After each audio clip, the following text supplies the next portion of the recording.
Students, welcome to my channel Hindi with Rajshree ma'am. बच्चों, आज हम आपको पढ़ाएंगे जीवन परिचय। तो सीबीएसई बोर्ड की क्लास 12th में जीवन परिचय जो वो 4 मार्क्स का आता है, तो इसमें हम लेंगे आज जयशंकर प्रसाद का जीवन परिचय। तो आप मेरे वीडियो को देखने से पहले वीडियो को लाइक करें, शेयर करें और कमेंट करें। वीडियो को सब्सक्राइब करके बेल आइकन दबाना ना भूलें। तो बच्चों, जिस किसी का भी हम जीवन परिचय लेते हैं तो उससे पहले हम उसके मुख्य बिंदु निकाल कर बाहर लिख लेते हैं, फिर उसके बाद उसे तैयार करते हैं। जैसे हमने लिया जन्म, तो जयशंकर प्रसाद का जन्म सन 1889 ईस्वी में हुआ। इनकी मृत्यु सन 1937 ईस्वी में। पिता का नाम बाबू देवी प्रसाद, माता का नाम मुन्नी देवी। शिक्षा, इनकी प्रारंभिक शिक्षा काशी के क्वींस कॉलेज से हुई। भाषा, इन्होंने अपनी रचनाओं में खड़ी बोली का प्रयोग किया है। छायावादी युग के प्रमुख स्तंभ में महादेवी वर्मा, जयशंकर प्रसाद, सुमित्रा नंदन पंत और सूर्यकांत त्रिपाठी निराला आदि प्रमुख माने जाते हैं। तो जयशंकर प्रसाद जी को छायावादी युग का प्रवर्तक कहा जाता है। युग प्रवर्तक से तात्पर्य है कि छायावादी युग को प्रारंभ करने का श्रेय इन्हीं को जाता है। बच्चों, अब हम देखेंगे इनका जीवन परिचय। जयशंकर प्रसाद का जन्म सन 1889 ईस्वी में बनारस में देवी प्रसाद साहू के यहाँ हुआ था।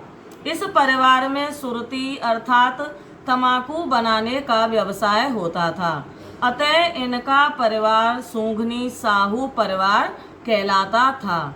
इनकी प्रारंभिक शिक्षा काशी के क्वींस कॉलेज में हुई। इनकी पारिवारिक स्थिति बाद में खराब हो गई, जिसके कारण 8वीं कक्षा से आगे ये न पढ़ सके, अतः घर पर ही इन्होंने संस्कृत, हिंदी, उर्दू और फारसी का अध्ययन किया। प्रसाद जी का जन्म संपन्न परिवार में हुआ था, लेकिन जैसा कि कहते हैं कि जब समय विपरीत आता है तो परिस्थितियां भी बदल जाती हैं, किंतु जब काल गति का चक्र विपरीत घूमना प्रारंभ हुआ तो 12 वर्ष की अवस्था में इनके पिता का देहांत हो गया। इसके 2-3 वर्ष बाद ही इनकी माता का भी देहांत हो गया। केवल 48 वर्ष की अल्प आयु में ही सन 1937 ईस्वी में इनका भी स्वर्गवास हो गया। ऋणग्रस्त अर्थात कर्ज के कारण परिवार का दायित्व इनके सिर पर अल्प आयु में ही आ गया था। इन अवसादों और वेदनाओं के प्रभाव को इनकी रचनाओं में भी देखा जा सकता है। अर्थात इन्होंने अपने जीवन में जो भी दुख या कष्ट देखे, उन्हीं की स्व अनुभूति इन्होंने अपनी रचनाओं में व्यक्त की है। उन्होंने अपनी रचना आंसू में लिखा है। जो घनीभूत पीड़ा थी मस्तक में स्मृति सी छाई, दुर्दिन में आंसू बनकर वह आज बरसने आई। तो उनकी जो भी स्व अनुभूति से उन्हें जो भी प्रेरणा मिली, उसी के आधार पर उन्होंने अपनी रचनाओं में लिखा है। अब हम देखेंगे उनकी रचनाएं। ऐसी विषम पारिवारिक स्थितियों में भी प्रसाद जी ने जितना लिखा है और जिस स्तर का लिखा है उसे देखकर आश्चर्य होता है। प्रसाद जी की मुख्य काव्य रचनाएं इस प्रकार हैं, तो इसे हम काव्य संग्रह हेडिंग डालकर लिखेंगे। इनकी प्रमुख काव्य रचनाएं हैं झरना, आंसू, लहर और कामायनी। कामायनी आधुनिक युग के हिंदी साहित्य का एक सर्वश्रेष्ठ ग्रंथ है। इन्होंने काव्य रचनाओं के साथ साथ गद्य में भी अपनी रचनाएं की हैं, तो इनका गद्य संग्रह हेडिंग के नाम से हम इसे देख सकते हैं। तो गद्य संग्रह में इन्होंने लिए हैं नाटक। नाटक के क्षेत्र में प्रसाद जी ने चंद्रगुप्त, स्कंदगुप्त, अजातशत्रु व ध्रुव स्वामिनी जैसी अमर रचनाएं प्रदान की हैं। एकांकी, इनका एक घूंट हिंदी का प्रथम एकांकी माना जाता है। इन्होंने उपन्यास भी लिखे हैं। उपन्यास के क्षेत्र में तितली, कंकाल व इरावती, जो कि इनकी मृत्यु के कारण अधूरा रह गया, ये उपन्यास इनकी प्रतिभा के परिचायक हैं। कहानी संग्रह आकाशदीप, आंधी और इंद्रजाल इनके प्रमुख कहानी संग्रह हैं। हिंदी व संस्कृत के साहित्य में कालिदास के बाद प्रसाद जी के समान बहुमुखी प्रतिभा संपन्न साहित्यकार उत्पन्न नहीं हुआ। अब बच्चों हम इनकी साहित्यिक विशेषताएं देखेंगे। साहित्यिक विशेषताएं अर्थात इनका साहित्य में योगदान।